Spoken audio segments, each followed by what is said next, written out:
É ciência. É nutrição.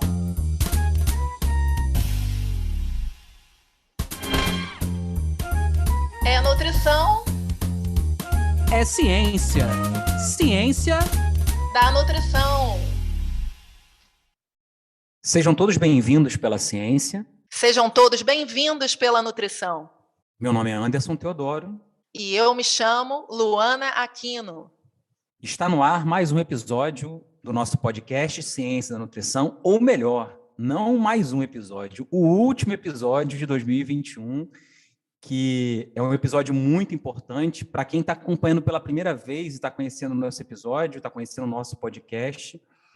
Esse podcast tem como objetivo principal trazer para vocês aí que nos ouvem informações novas, informações atualizadas sobre diferentes temáticas, né, da área da neurociência, da área da nutrição, e mais do que isso, quem vem nos acompanhando ao longo desse ano, que essas informações tenham, então, podido mudar um pouco os hábitos, trazer novas informações e impactar o dia a dia de vocês. A gente queria muito, nesse último episódio, agradecer a todos que nos acompanharam durante esse ano todo de 2021. Lembrar que ainda por conta de algum isolamento que a gente está tendo, a gente está gravando esse podcast ainda à distância, então a gente está gravando ainda sem estar presencial, assim, os nossos apresentadores, então a gente queria contar muito com a ajuda de vocês, a contribuição de vocês, de pedir desculpa de algum erro que a gente pode ter, mas hoje a gente está até um pouco nervoso, né, Luana? A verdade é essa, é um episódio que para a gente é novo, a gente nunca fez isso, pela primeira vez a gente está alcançando aí 1 ano do nosso podcast. Então, nesse último episódio, a temática dele vai ser, então, a nossa retrospectiva do nosso podcast Ciência da Nutrição. Então, hoje a gente não tem convidado, Luana, somos eu e você. Te dá as boas-vindas, Luana, seja bem-vinda. Muito obrigada, professor Anderson Teodoro. É um prazer dividir essa retrospectiva com você, com a nossa equipe, Camila, Laura, Paola. Estou empolgadíssima para o episódio de hoje. Bem, para quem não conhece a nossa apresentadora, né, professora doutora Luana Aquino, então é nutricionista, formada pela FRJ, atualmente professora adjunta da Unirio, e a nossa querida coordenadora do programa de pós-graduação em segurança alimentar e nutricional. O objetivo hoje do nosso podcast é falar um pouquinho dos acontecimentos da área da ciência, da nutrição, comentar algumas publicações que a gente leu, alguns artigos científicos, e trazer algumas perspectivas para vocês. O ano de 2022 vai ser um ano novo, vai ser um ano interessante, estamos com muitas novidades aí para os nossos ouvintes, mas mais do que isso, a gente também quer apresentar um pouquinho do que a gente vem fazendo dentro dessa área. Alguns ouvintes pediram isso para a gente, a nossa equipe, né, que está por trás aqui, por que vocês não falam um pouco, então, do que vocês fizeram esse ano? E a gente atendeu a isso. Luana, então eu bem esperançoso com o programa de hoje. O que você está pensando aí? Anderson, eu também, eu acho que vai ser fantástico para os nossos ouvintes, pelo menos a gente aqui nos bastidores, a gente já está se divertindo, né? Não só se divertindo, mas de fato refletindo e essas reflexões solidificando aí nossos planos para 2022. Então, eu queria muito agradecer você, um grande parceiro nesse ano desafiador, né? E aos que ainda não conhecem o professor Anderson Teodoro, esse jovem cientista FAPERJ, que é um enorme prazer aprender e dividir esse programa com ele. Doutor Anderson Teodoro é nutricionista, formado pela Universidade Federal do Estado do Rio de Janeiro, nossa querida Unirio, é professor associado da Unirio e atualmente é diretor de pesquisa desta universidade. Seja bem-vindo a este episódio, professor Anderson Teodoro. Muito obrigado pela sua honrosa apresentação, doutora Luana. Luana, deixando agora a nossa brincadeira um pouquinho de lado, eu queria então que a gente começasse a falar um pouco do que a gente preparou, né? Eu sei que você trabalha com uma área que você está sempre antenada com novidades, até pelo programa que você coordena, muito voltado para o lado profissional. Durante esse ano de 2021, o que você acha que marcou, que foi um fato importante, marcante nessa área nossa da nutrição? Anderson, fazer uma retrospectiva, está aí uma coisa que eu aprendi nas épocas lá de vice-presidente do Conselho Regional de Nutricionistas, né? É sempre algo muito audacioso, né? Porque, por vezes, algumas coisas ficam de fora mesmo, aqui o objetivo não é traçar tudo, até porque nossos ouvintes sabem o quão intenso foi esse ano, mas sim trazer alguns destaques, e como você bem falou, né, o olhar da ciência da nutrição que eu vou dar aqui para responder essa tua pergunta, né, vai ser esse olhar do exercício profissional, atrelado, né, e eu sempre bato nessa tecla com os nossos ouvintes, né, atrelado como direcionamentos para a ciência da nutrição, para futuras pesquisas, né? Então, esse exercício profissional alimentando a ciência da nutrição. Então, Anderson, como eu lhe falei, o ano foi agitado, mas eu acho justo, né, a gente começar dentro dos destaques falando justamente da questão da resolução que foi publicada, se eu não me engano, em maio, né, de 2021, aliás, foi sim maio de 2021, traçando aí as especialidades da profissão do nutricionista. Foi a resolução 689. Então, assim, para aquele ouvinte que quer saber um pouco mais da nossa profissão, a nossa profissão está em constante evolução. E essa resolução, ela traz 34 especialidades do nutricionista, muito rico, amplamente debatido, um passo audacioso para a nossa profissão, né? Vou citar aqui algumas, né? Gestão de políticas públicas, nutrição em cardiologia, nutrição em cuidados paliativos, alimentos funcionais, fitoterapia, alimentação coletiva hospitalar, saúde da mulher, enfim, são 34, né? Mas é só para a gente realmente ver a riqueza da profissão e o quanto isso foi estudado por especialistas, né, da área de nutrição, e certamente serve não só para direcionar o exercício profissional, mas também para nortear as nossas pesquisas. Mas junto dessa grande conquista, Anderson e colegas ouvintes, né, a gente também vivenciou um ano muito desafiador, né? O primeiro ano da pandemia foi aquele susto, né? A gente se recompondo do ponto de vista de universidade, de políticas públicas, de país, né? Mas eu acho que esse segundo ano, depois eu quero até te escutar, Anderson, para ver o que você pensa sobre isso, né? Mas acho que esse segundo ano veio com questões crônicas, né? Complicações, impactos crônicos da pandemia. Então, realmente, não tem como, numa retrospectiva, não abordar aqui com vocês essa questão da insegurança alimentar e nutricional, né? A gente tem o programa de pós-graduação em segurança alimentar e nutricional, o único mestrado profissional desta área, com essa área de concentração no país, né? E temos grandes professores, entre eles o professor Anderson, e mais de 19 professores, totalizamos atualmente 20 professores, né? E aí a gente já começa, né, vindo com uma notícia recente para os nossos ouvintes, Anderson. Hoje eu estava lendo aqui, fresquinho isso, né? Vocês sabem, alguns de vocês já vêm acompanhando, que o Bolsa Família, né, vem aí sendo substituído pelo programa Auxílio Brasil. E hoje a gente teve aí dados oficiais dando conta que ficaram de fora 558 mil famílias que vivem na miséria, né? Então, assim, o Bolsa Família é um programa que é estudado mundialmente, né? Enfim, eu tive a oportunidade de, antes da aula de avaliação nutricional, ser professora de políticas de alimentação e nutrição, e sempre mostrava ali para os nutricionistas em formação a importância do Bolsa Família, inclusive para a gente ter conquistado a saída do mapa da fome, e, lamentavelmente, né, agora a gente vê alguns regressos em relação a algumas políticas públicas importantes, né? Então, é um momento da área de nutrição se debruçar em estudos, em movimentação política, né? Para a gente ficar atento a esses desdobramentos do Auxílio Brasil, sempre olhar atento, né? Para fortalecer a nossa área, tá? Dentro disso, dentro dessas modificações de políticas públicas, Anderson e ouvintes, né, também cabe falar para vocês da gente ficar de olho nos dois dos nossos principais políticas e programas de alimentação e nutrição. Para os nossos ouvintes que estão em casa, eu vou falar aqui que são o PAT, o Programa de Alimentação do Trabalhador, e o PNAE, tá? Então, esses dois programas, eles também conferem aí e melhoram os indicadores de segurança alimentar e nutricional.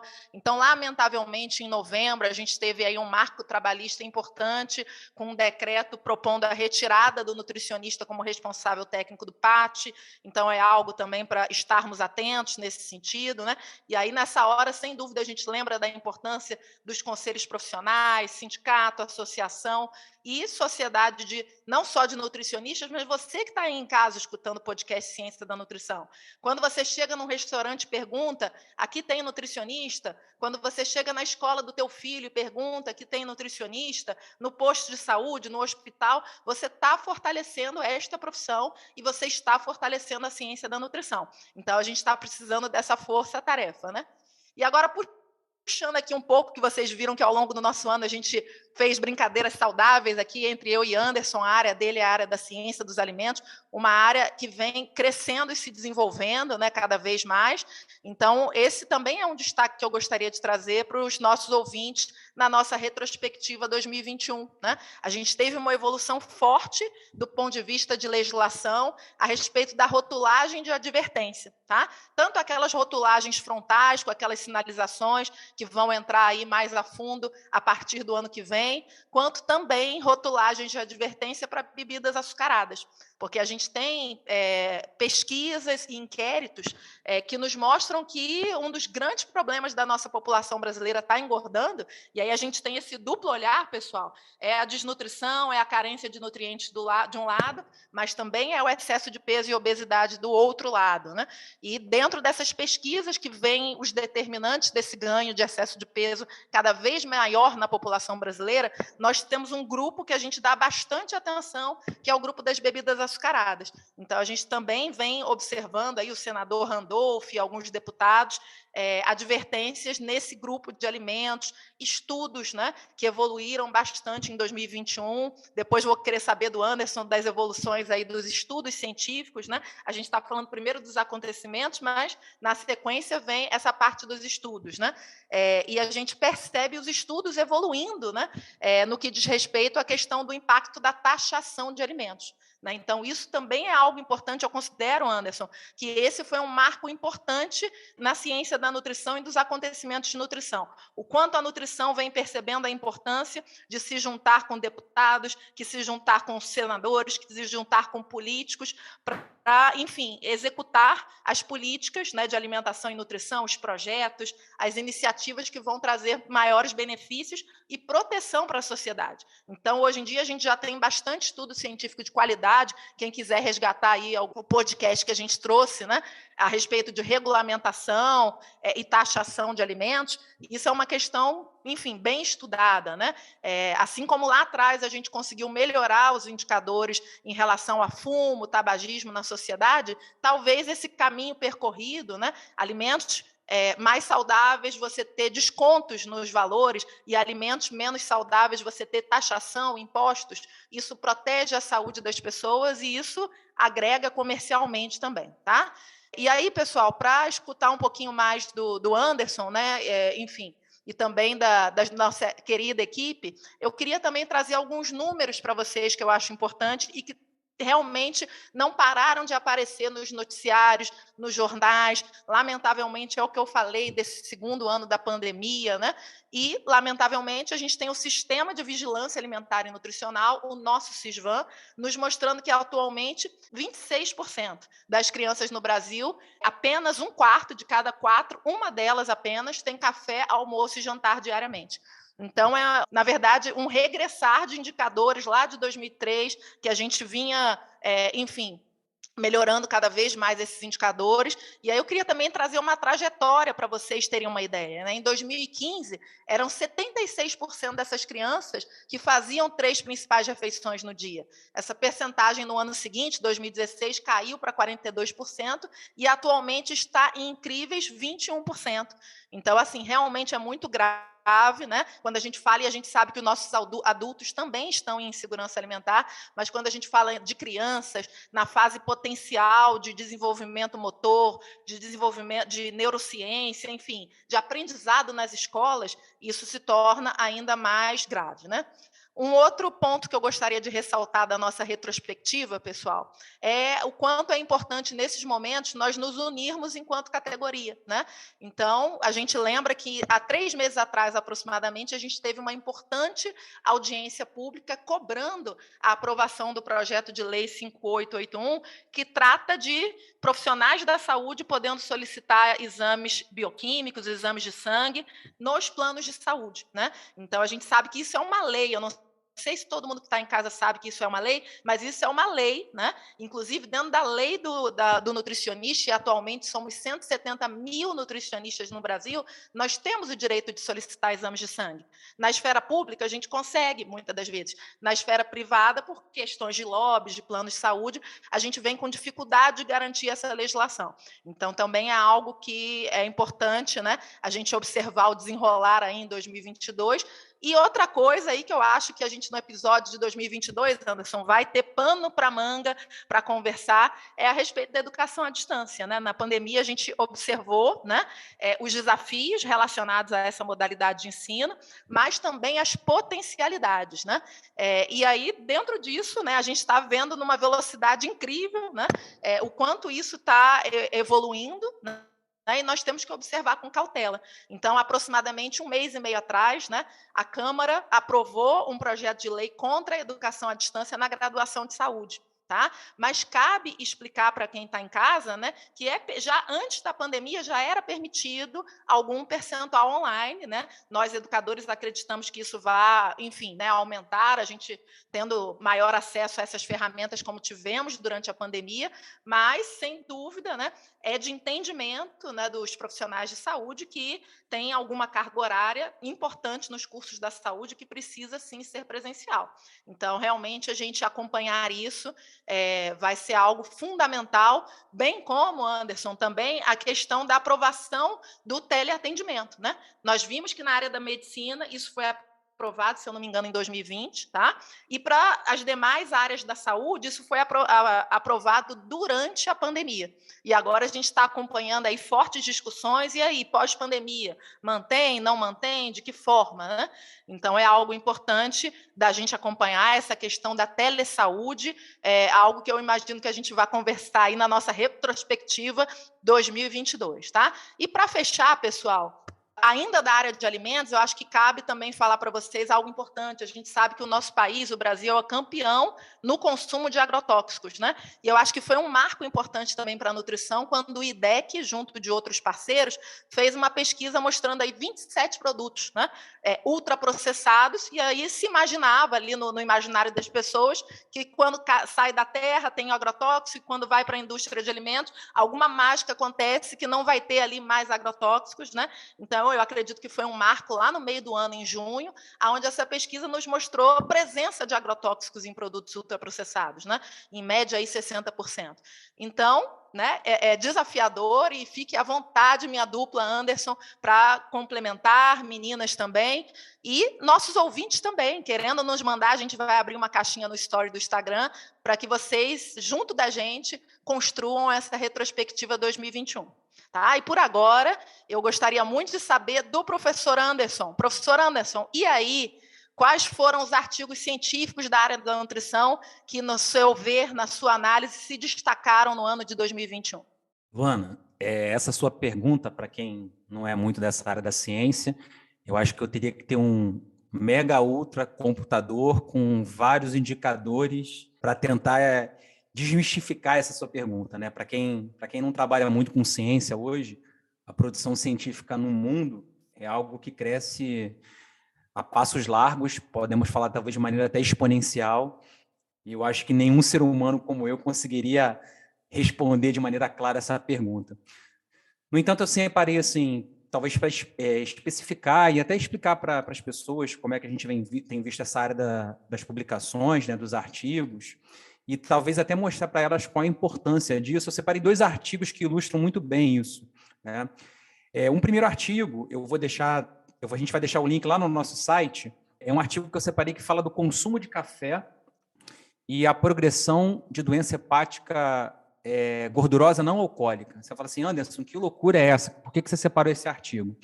A gente tem uma estratégia muito interessante quando a gente quer ler muitos artigos de uma maneira única, talvez pegar conclusões muito rápidas. Essa é uma dica para quem não conhece muito bem, é pegar artigos que nós chamamos de artigos de revisão. O que os artigos de revisão fazem, né?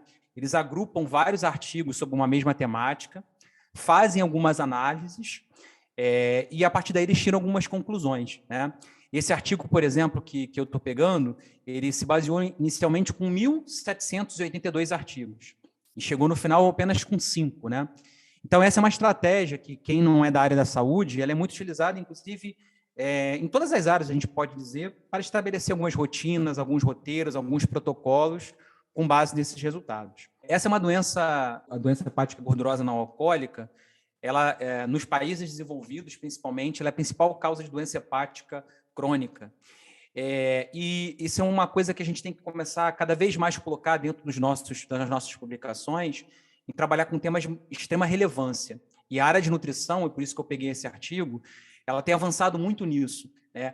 Cada vez mais, em 2021, ficou muito claro isso com a pandemia, a nutrição, na verdade, ela perpassa por todas as áreas. Para que você tenha a felicidade, que é o que a gente coloca, né, uma vida melhor, você vai ter que passar para a área da nutrição. Tá, Anderson, mas o que esse artigo mostrou?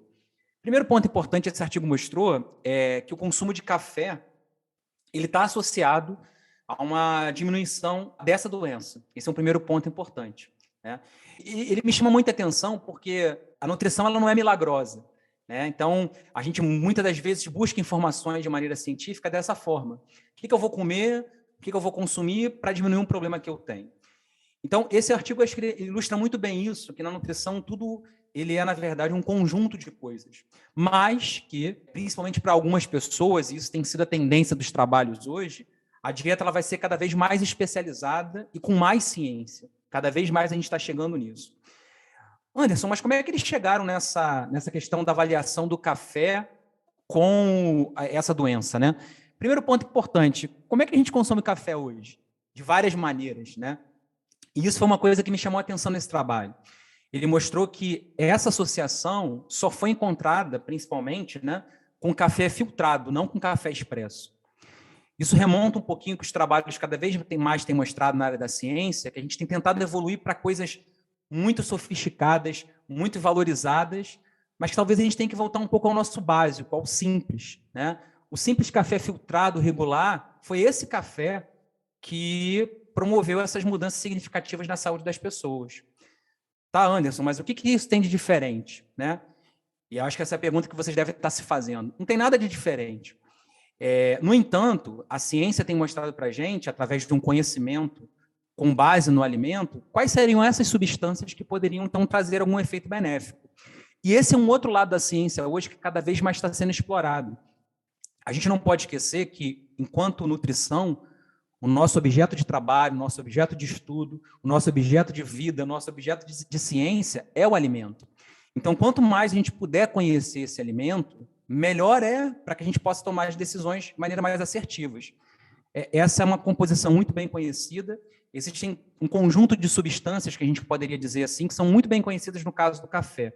A primeira delas é a cafeína, que inclusive é utilizada de maneira farmacológica na própria medicina. Um segundo conjunto de substâncias são os diterpenos, principalmente o cafestol e o caveol. Inclusive, essas substâncias são perdidas com a filtração, né?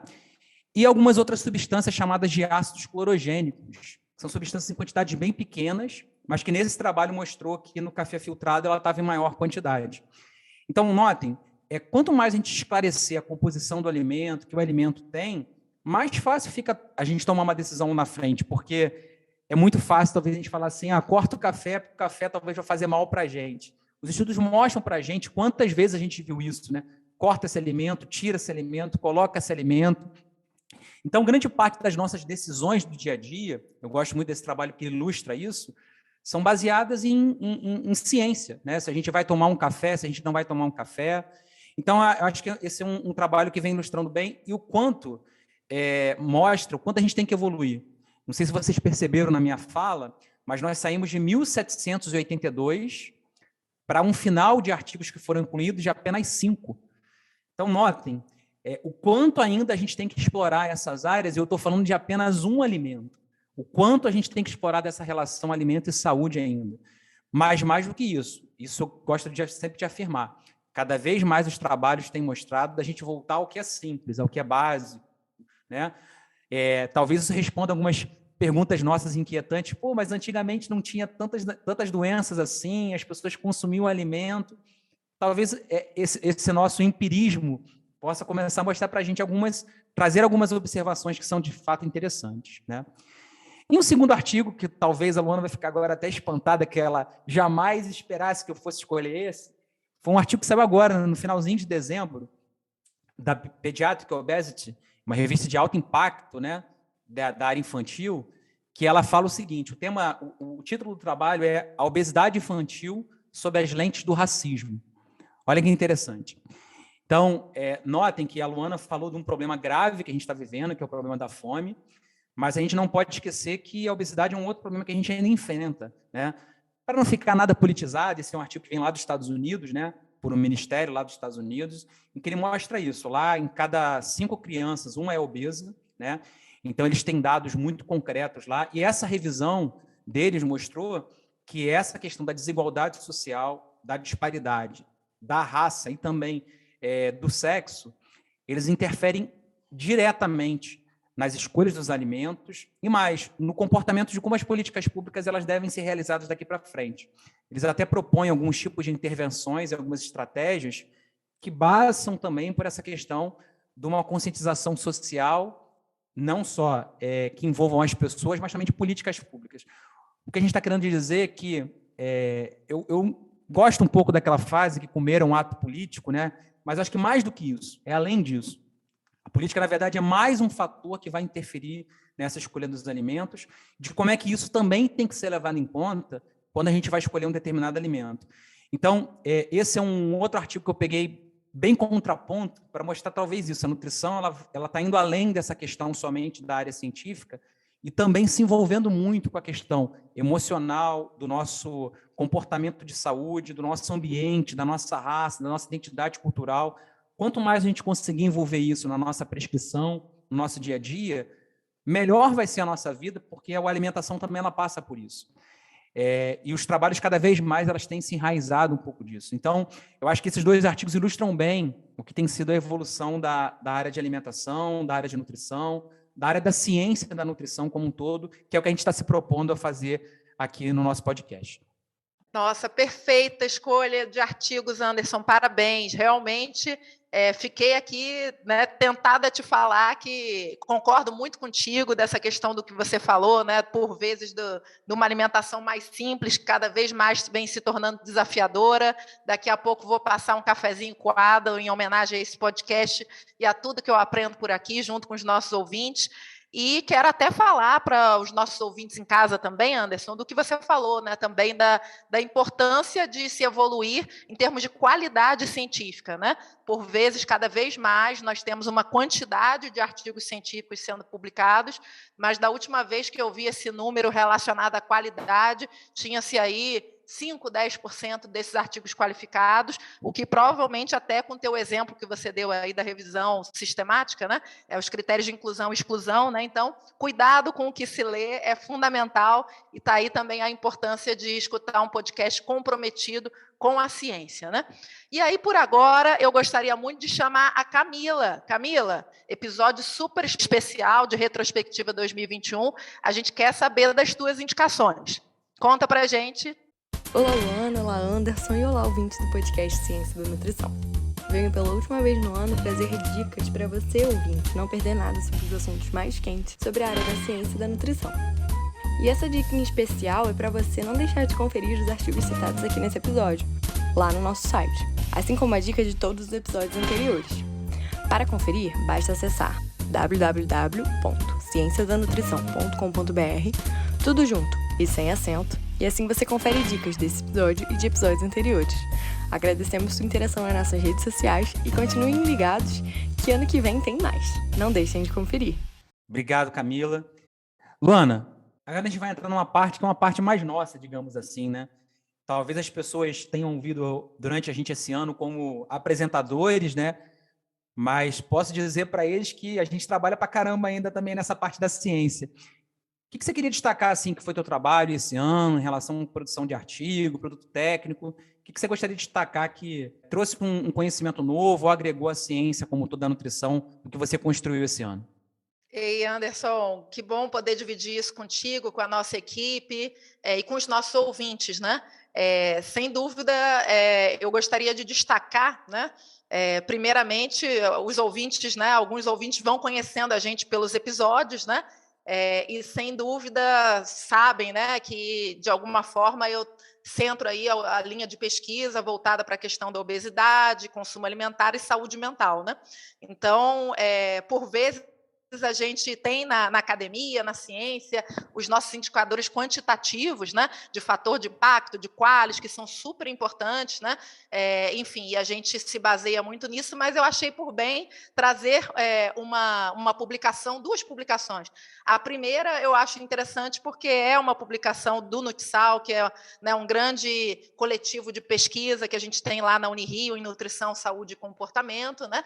E a gente conseguiu publicar o artigo de uma aluna de graduação, né, que por vezes a gente acha que a pesquisa, sem dúvida, vem em maior concentração da pós-graduação, das instituições de pesquisa, mas a graduação, né, cada vez mais vem se qualificando nesse sentido, né?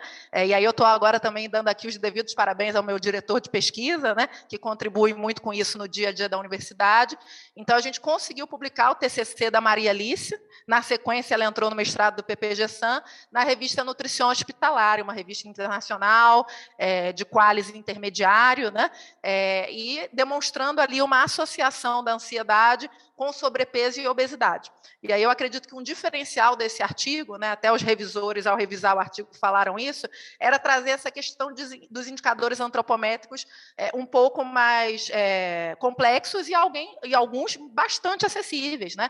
Índice de massa corporal, perímetro de cintura. Então, essa é uma preocupação que, né, por ser da área de saúde coletiva, por ter que alimentar, né, também o Sistema Único de Saúde, com o que pode se extrair das pesquisas para essa realidade, a gente sempre tenta valorizar muito lá no Nutsal essa pesquisa, enfim, né, que chega na ponta e consegue ser aplicada facilmente, né? Então, esse é um primeiro artigo que eu queria destacar, né, em parceria com a professora Leila Leão, em parceria com a professora Ana Beatriz Sena, da UF, e um segundo artigo que eu queria, enfim, colocar aqui, também a questão da importância das parcerias, né, e da rede de pesquisa.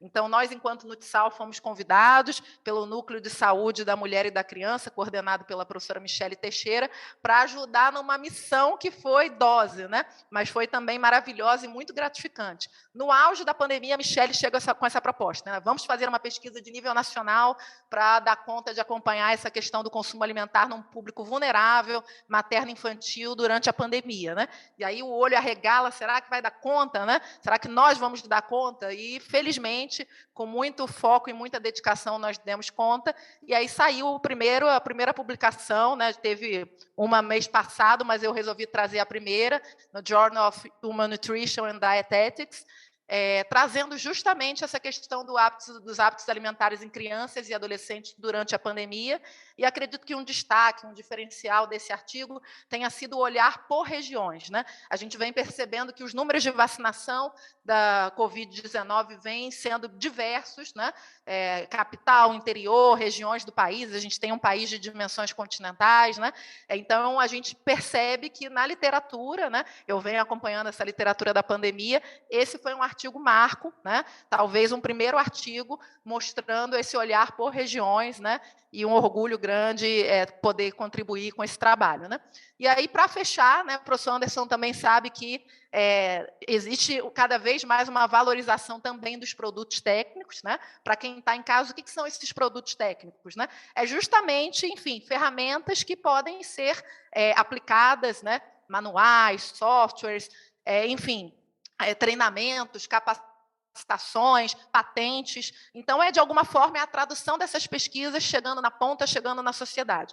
Então, a instituição que norteia as pós-graduações, a CAPES, vem valorizando esses produtos técnicos, né, e tenho também orgulho da primeira defesa de dissertação de mestrado no PPG-SAM, na verdade, a segunda orientada por mim, ter gerado uma ferramenta eletrônica, um protótipo de software, para auxiliar na avaliação de consumo alimentar pelo olhar do nível de processamento de alimentos.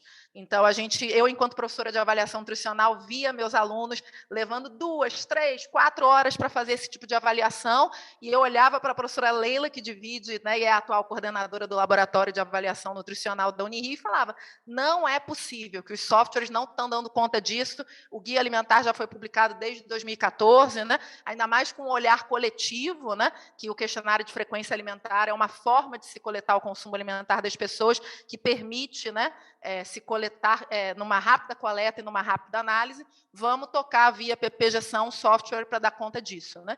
Então, 2022 agora é catucar os editais de fomento para conseguir verba para a gente fazer esse sonho virar realidade. Bem, Anderson, da parte daqui foi isso, né? E eu quero muito saber da tua parte. E aí, o que você gostaria de destacar como artigos científicos e produtos técnicos de destaque orientados por você, pelo teu grupo? Escolher é sempre difícil, né, Luana? Porque a gente acaba esquecendo de alguém, então... Mas eu queria falar de um artigo que a gente publicou esse ano, que foi um trabalho que a gente publicou na revista Moléculas, em que a gente fez uma caracterização físico-química, uma avaliação da capacidade antioxidante, e também avaliamos fizemos uma análise sensorial de uma bebida mista feita com 2 frutas não muito conhecidas, né? Que é o murici e o taperebá. Por que eu escolhi esse trabalho, né? Talvez até para ilustrar para os nossos ouvintes, para quem não é muito da área da ciência, como é que esses trabalhos são construídos. Primeiro, a composição da equipe. Esse é um trabalho de uma aluna minha de mestrado que trabalha numa indústria de bebidas, e cada vez mais a gente vê as pesquisas caminhando para isso, né? Com parcerias, com que, de fato, a gente possa colocar no mercado. Nós fizemos 17 formulações dessas bebidas, e tivemos, para cada bebida dessa, nós tivemos 100 provadores. Dá para vocês imaginarem a trabalheira que foi, né? Uma parceria com o professor Rafael, que é uma outra área de conhecimento, e eu falo isso por quê? Porque cada vez mais essa é uma característica dos trabalhos que a gente faz hoje na nossa área, né? Trabalhar com interfaces diferentes e áreas diferentes, porque a nutrição está ficando cada vez mais complexa. Então, para que você tenha um trabalho completo, você vai precisar também de outras áreas de conhecimento te apoiando. E também uma outra autora foi a Júlia. A Júlia hoje foi uma aluna minha que começou lá na iniciação científica e hoje ela está no Canadá fazendo doutorado. Então, para mostrar para vocês também que o mundo, a ciência, ela ultrapassa às vezes o que a gente imagina, né? A gente está lá no nosso laboratório, no nosso mundinho, daqui a pouco a gente vai mexendo com a vida das pessoas. Então, esse é um trabalho que ilustra bem as muitas mãos que estão trabalhando e as possibilidades que se abrem um trabalho científico desse. O nosso objetivo era colocar essa bebida no mercado, né? Infelizmente, por motivos até da própria empresa e de alguns outros motivos econômicos, isso acabou não indo para frente, então a gente publicou esse trabalho, mas mostra uma tentativa de uma pesquisa que você não quer somente que fique engavetada. A gente, na verdade, está numa tentativa de que essa pesquisa ela vá para a rua, ela, na verdade, vá atingir as pessoas como um todo. Pensando nisso, um outro trabalho também que eu gostaria de destacar é o papel que a gente fez lá na Unirio. Talvez poucas pessoas saibam, mas a maior parte das pesquisas realizadas hoje no Brasil, ela é realizada dentro das universidades, né? E nesse ano de 2021, a gente fez um trabalho internamente lá na Unirio, que a gente conseguiu estabelecer 2 trabalhos, 2 produtos, né? Um catálogo de projetos da universidade realizados na pandemia e um outro produto também, que foi a gente conseguiu agrupar todos os produtos que a universidade fez durante a pandemia. Por que eu gosto de destacar isso? Cada vez mais a gente vê a necessidade de como é que a ciência ela transforma a nossa vida. Então, esse trabalho me propiciou a ver o quão importante hoje a ciência na vida das pessoas e o quanto, durante a pandemia, esses produtos, esses projetos, de fato, ajudaram as pessoas no seu dia a dia. A universidade ela pôde contribuir de maneira muito efetiva na resolução de alguns problemas, e mais, não só problemas relacionados à Covid, mas tudo aquilo que é gerado direto e indiretamente por causa da Covid. Problemas econômicos, problemas de turismo, problemas relacionados ao museu. Então, eu estou falando aqui da nutrição como um todo, né? Mas esse é um produto técnico que deu uma abertura de como é que a nutrição está envolvida numa área como um todo, né? E está fresquinho, eu posso dar até um spoiler já para vocês. A gente, no ano que vem, está publicando um livro, eu com uma professora do teatro, de como é que foi a visão da nutrição de uma área um pouco mais artística do alimento. A gente espera o ano que vem estar publicando esse livro, que é um spoiler aí, deixa para os nossos ouvintes, que vai falar um pouco disso, né? Dessa relação de como é que a nutrição ela pode trabalhar com várias áreas diferentes. Então, acho que esses 2 trabalhos aí que a gente acabou contribuindo pôde ajudar muito a gente nesse ponto. Luana, lamento informar, mas agora eu vou ter, pela primeira vez, anunciar de maneira diferente que o nosso programa está chegando ao fim.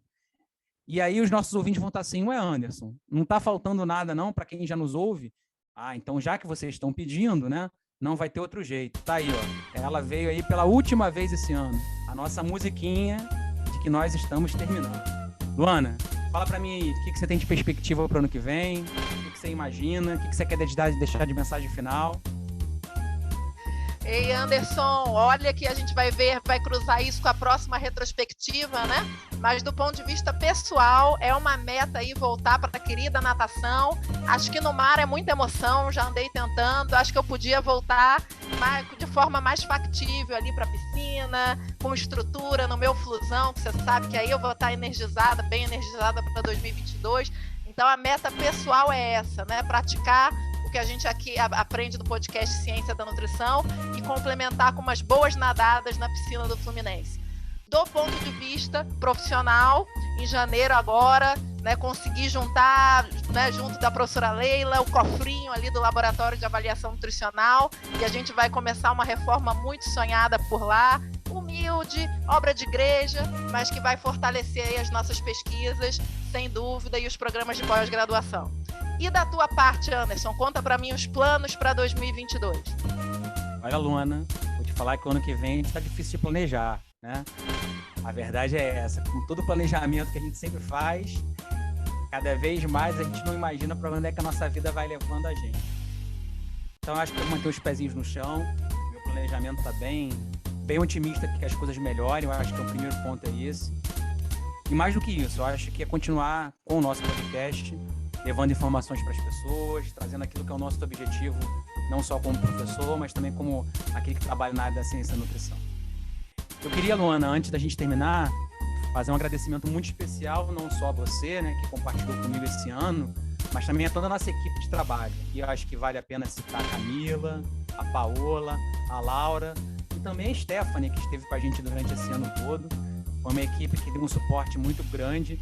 As pessoas acabam não vendo, não ouvindo as vozes delas, mas são meninas que vêm ajudando muito a gente a construir esse trabalho, e a gente espera que no ano que vem cada vez mais as pessoas comecem a também entrar nessa onda da ciência da nutrição e acompanhar como é que isso pode ajudar a vida delas no dia a dia. Perfeito, Anderson. Nossa, só parabenizar a nossa equipe maravilhosa. São meninas que têm um futuro brilhante, né? E a gente cresce muito e aprende muito com vocês. Sem dúvida, elas são high-tech, elas são proativas, elas são maravilhosas. Selo podcast Ciência da Nutrição de Qualidade. Por agora, eu queria que, inclusive, uma delas, a Paola, nos falasse para os nossos ouvintes aonde que eles podem encontrar nossos episódios, redes sociais. Relembra pra gente, Paola. Oi, pessoal, Paola aqui. Estou passando para lembrar que as nossas redes sociais estão a um clique de vocês. Nosso Instagram e Facebook vocês encontram pelo @podcast Ciência da Nutrição. E também tem o nosso site, cienciadanutrição.com.br, onde tem informações sobre esse episódio e os anteriores. Obrigada, querida. Agora eu vou passar a bola para ele. Anderson, muito obrigada pela parceria. Eu aprendo demais com você, me divirto e é um prazer enorme dividir o podcast com você. Tá contigo.